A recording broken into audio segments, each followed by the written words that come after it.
Hello everybody, welcome back to HardReset.Info channel. In today's video, I'll show you how to customize buttons on your Logitech MX Master 4 using the Logitech Options Plus.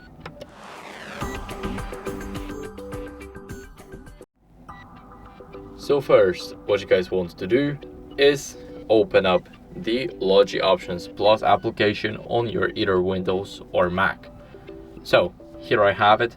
Here is my MX Master 4, as you guys can see here.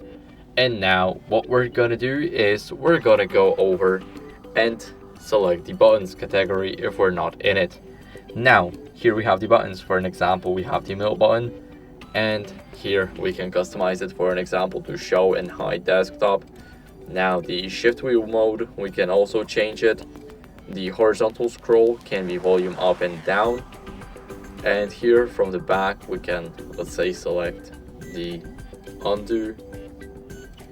And whenever we mess up with something, then if we want to reset it, then what we can do here, we can go over and select something that we had, and it will be the first option. So as you guys can see, this is how you guys can do that. Now let's change the button to, let's say, not gestures but to show action string.